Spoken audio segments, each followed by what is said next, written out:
A kú déédé àsìkò yìí. Kókó inú ìwé ìròyìn la mú wá fún yín láti inú àwọn ìwé ìròyìn ilé wa.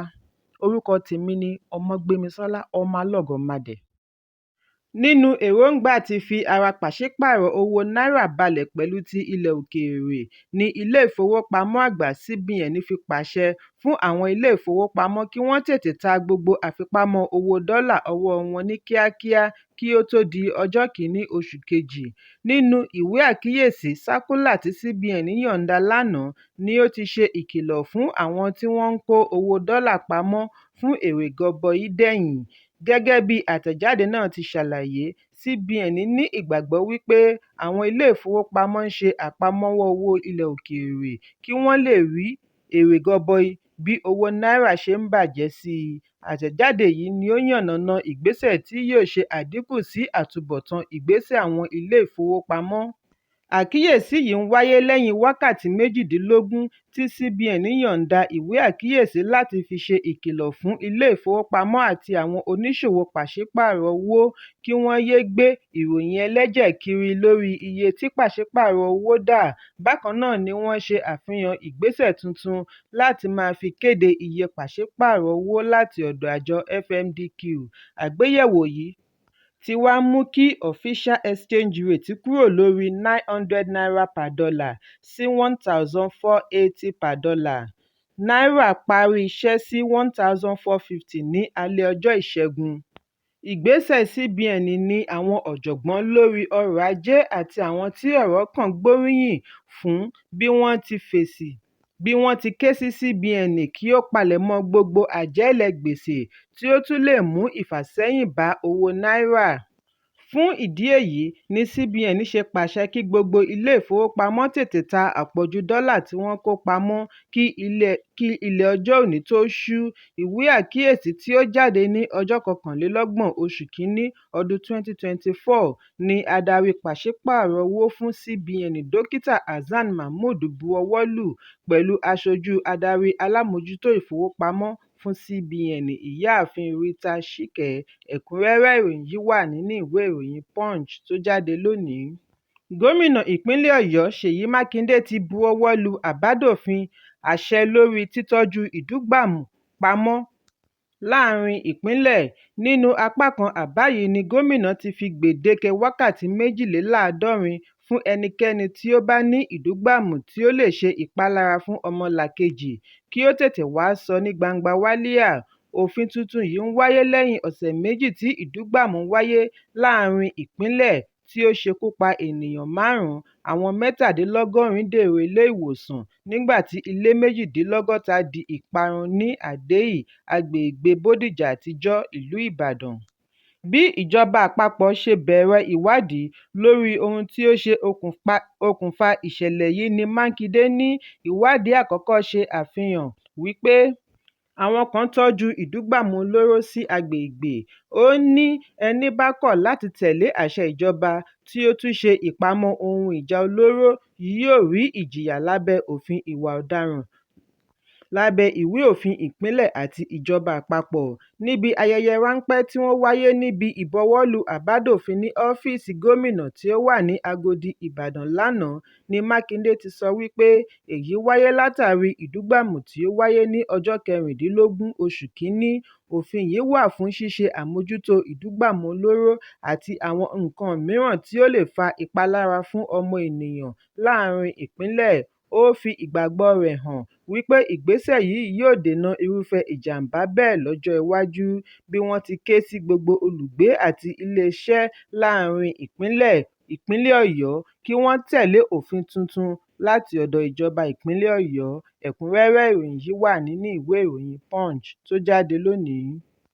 Lánàá ni alága àjọ tó ń gbógun ti ìwà ìbàjẹ́ àti ìṣòwò ìlú kúmọkùmọ EFCC Ọlá Olúkóyèdé ṣe àfihàn ìdí tí ìdíwọ́ fi wà fún ètò ààbò. Ó ní ilé ìjọsìn alágbára kan lórílẹ̀-èdè ti gba ìwé àṣẹ nílé-ẹjọ́ láti ṣe ìdáwọ́kọ̀ fún àwọn òṣìṣẹ́ EFCC tí wọ́n ń ṣe ìwádìí bílíọ̀nù 7 náírà tí ó ní í ṣe pẹ̀lú àwọn adàlúrú kan. Àjọ yìí ní àwọn ń ṣèwádìí lórí bílíọ̀nù 13 náírà owó jìbìtì nígbà tí àwọn ṣàkíyèsí wípé bílíọ̀nù 7 nínú rẹ̀ ni wọ́n tọpinpin dé àpò ìkówósí ilé ìjọsìn. Olùkóyèdè sọ èyí níbi ìtanijí ọlọ́jọ́ kan tí ó wáyé ní Yar'Adua Center ní ìlú Àbújá pẹ̀lú àkọlé "Ọ̀dọ́, Ẹ̀sìn àti Ìgbógunti Ìwà Ìbàjẹ́ Youth, Religion and the Fight Against Corruption." Alága ní ọ̀pọ̀lọpọ̀ ilé ìjọsìn ni àwọn ṣàkíyèsí wípé wọ́n ń dáàbò bo àwọn akówó-ìlú lẹ́yìn tí wọ́n tọpinpin rẹ̀ dé àpò ìkówósí wọn, bí ó tilẹ̀ jẹ́ wípé Olùkóyèdè kò dárúkọ ilé ìjọsìn tàbí ẹgbẹ́ adàlúrú kankan, ṣùgbọ́n ó fi ẹ̀sùn kan ilé ìjọsìn, ilé-iṣẹ́, ẹgbẹ́ adàlúrú àti àjọ wípé wọ́n lọ́wọ́ nínú ìkówó ìlú. Ọ̀gá EFCC kérora wípé pẹ̀lú gbogbo ìgbìyànjú àjọ wọn láti rawọ́ ìwà ìbàjẹ́ bọlẹ̀, ó túbọ̀ ń peléke sí i. Fún ìdí èyí, àwọn nílò láti yí ọ̀nà oko padà láti lè rí i dájú wípé ìgbìyànjú wọn ò já sásán. Wọ́n nílò láti lo àwọn ọ̀dọ́ fún àmójútó orí ẹ̀rọ bí wọ́n ti rọ àwọn adarí ẹ̀sìn kí wọ́n yíjú ìwàásù wọn sórí ìgbésẹ̀ láti ṣe àdínkù sí ìwà ìbàjẹ́, ṣe ìgbélárugẹ ìwà ìtẹ́lọ́rùn láàárín ọmọ ìjọ. Ẹ̀kúnrẹ́rẹ́ ìròyìn yìí wà nínú ìwé ìròyìn Vanguard tó jáde lónìí. Kókó inú ìwé ìròyìn fi àsìkò yìí kí Ọlá Akíngbadé aya Ṣàngódé kú oríire ọjọ́ ìbí rẹ̀ òní. Ọlátànyé ọmọ Akíngbadé, ọmọ alọ́gọ̀madẹ̀, ọmọ pélépélé, ọmọ kẹ́nẹ́kẹ́nẹ́ eréfe, ọmọ gbẹ̀májú èrè kùkù, ọmọ chọdẹmánàmẹ̀. Ẹ̀mí rẹ̀ á ṣe ọ̀pọ̀lọpọ̀ ọdún láyé nínú ọlá ńlá àti ìbàlẹ̀ ọkàn. 200 ọdún ìṣẹ́jú kan ni lọ́lá Elédùmarè. Láti lè ṣe àwárí àwọn akẹ́kọ̀ọ́ 6, olùkọ́ 3 àti dírẹ́bà ọkọ̀, àjọ Àmọ̀tẹ́kùn ẹ̀ka ìpínlẹ̀ Ondo ti darí 100 òṣìṣẹ́ wọn sí ìpínlẹ̀ Èkìtì. Adarí Àmọ̀tẹ́kùn ní ìpínlẹ̀ Ondo, Olóyè Adétúnjì Adélẹ́yẹ sọ èyí nígbà tí ó ń ṣe àfihàn afurasí 29 tí wọ́n fi ọwọ́ ṣìkún òfin mú láàrin ìpínlẹ̀. Ìgbésẹ̀ yìí ń wáyé bí ìgbìmọ̀ àwọn lọ́balọ́ba ìpínlẹ̀ Èkìtì ṣe rọ Gómìnà Bíọ́dún Oyèbánjí kí ó ṣe ìrónilágbára fún wọn lórí ààbò ní agbègbè wọn. Ìgbésẹ̀ tí Ọọ̀ni ti Ilé-Ifẹ̀ Ọba Adéyẹyè Ògúnwùsì bu ọwọ́ lù bí ó ti ṣe àwárí wípé ọlọ́pàá ìpínlẹ̀ ní ọ̀nà àbáyọ sí ìṣòro ààbò. Bákan náà ní Èmùrè Èkìtì, agbègbè tí wọ́n ti jí akẹ́kọ̀ọ́ 6, olùkọ́ 3 àti dẹ́rẹ́bà ọkọ̀ gbé nírọ̀lẹ́ ọjọ́ Ajé náà ń sa gbogbo agbára wọn láti rí i wípé wọ́n ṣe àwárí àwọn tí wọ́n jí gbé. Bí àwọn àgbààgbà ìlú ṣe dá àwọn ẹ̀ṣọ́ síta, Ààrẹ Ọ̀nà Kakanfò ilẹ̀ Yorùbá Ìbà Gani Adams náà kọ̀rọ̀ ojú sí bí àwọn agbébọn ṣe gba ẹkùn gúúsù ìwọ̀ oòrùn tí wọ́n ti ń wọ inú Èkó lọ, ni ó mú adarí Àmọ̀tẹ́kùn fún ẹkùn gúúsù ìwọ̀ oòrùn pè fún ìdásílẹ̀ ọlọ́pàá ìpínlẹ̀ láti fi kápá ìwà ọ̀daràn. Nígbà tí ó ń sọ̀rọ̀ lórí ìdí tí wọ́n ṣe darí òṣìṣẹ́ Àmọ̀tẹ́kùn lọ ìpínlẹ̀ Èkìtì, adarí Àmọ̀tẹ́kùn ní ìpínlẹ̀ Ondo ní Gómìnà ìpínlẹ̀ Ondo Lucky Ayédatiwa ni ó pàṣẹ kí wọ́n darí òṣìṣẹ́ Àmọ̀tẹ́kùn láti ṣiṣẹ́ papọ̀ pẹ̀lú àwọn akẹgbẹ́ wọn láti lè gba ìyọ̀ǹda àwọn tí wọ́n jí gbé, kí wọ́n sì fi ọwọ́ ṣìkún òfin mú àwọn tí ó pa ọba aláyé 2. Ọjọ́ mélòó sẹ́yìn ni ìjàmbá yìí wáyé ní ìpínlẹ̀ Èkìtì. Èyí ló mú kí Gómìnà ìpínlẹ̀ Ondo darí wọn fún àjọṣepọ̀ ọmọ ìyá láti lè ṣe ìrànlọ́wọ́ fún ètò ààbò tí ó mú wọn darí 100 òṣìṣẹ́ lọ ìpínlẹ̀ Èkìtì. Ó tẹ̀síwájú wípé láti wákàtí 48 ni àwọn ti wà níbẹ̀, àwọn sì ti fi ọwọ́ ṣìkún òfin mú àwọn kan.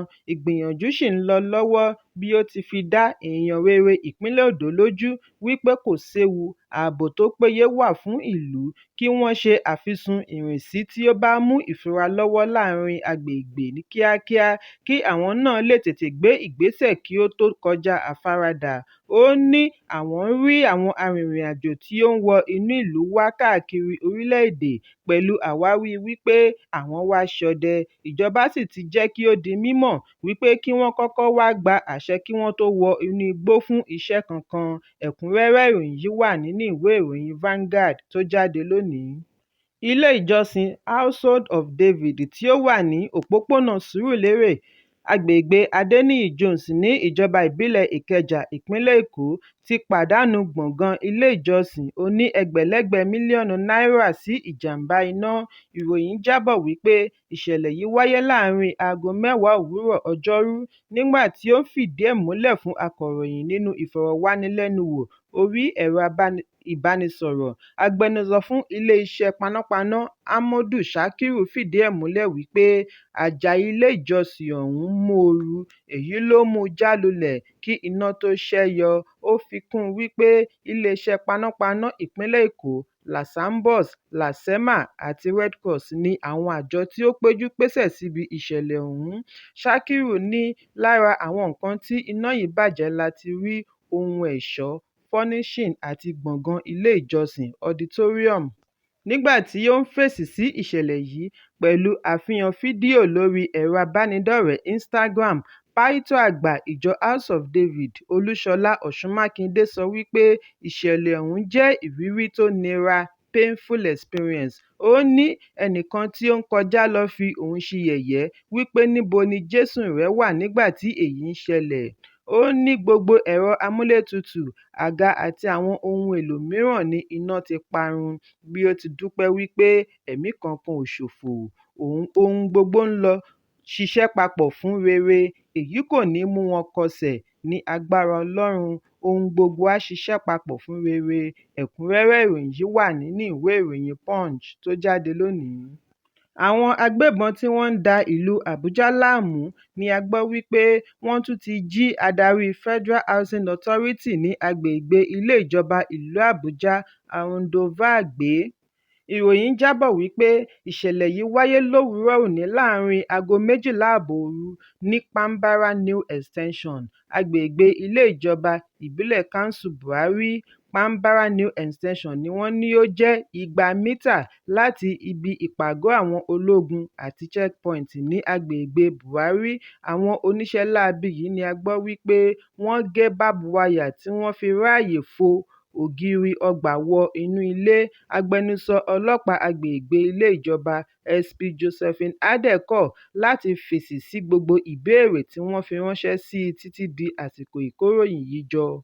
Síwájú àkókò yìí ni a gbọ́ wípé kò dín ní ènìyàn 15 tí ó di olóògbé lẹ́yìn tí àwọn afurasí darandaran ṣe ìkọlù sí ìlú Ugboju, ìjọba ìbílẹ̀ Àgàtú, ìpínlẹ̀ Benue. Ìkọlù yìí ti ń wáyé láti bí ọ̀sẹ̀ méjì sẹ́yìn kí wọ́n tó tún gbìnàyá ní ìrọ̀lẹ́ àná. Gẹ́gẹ́ bí ẹni ọ̀rọ̀ náà ṣojú ẹ̀ ṣe sọ, ó ní ọ̀pọ̀lọpọ̀ ni wọ́n ṣì ń wá káàkiri inú igbó.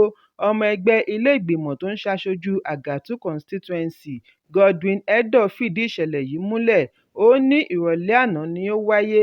Gẹ́gẹ́ bí ọ̀rọ̀ Edor, ó ní ìpèníjà yìí ti pọ̀ jù.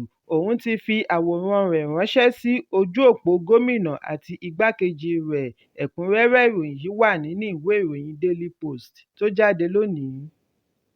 Kókó ní ìwé ìròyìn àsìkò yìí kò ní jù báyìí lọ. Ẹ pàdé mi ní ìrọ̀lẹ́ fún àkọ́tun.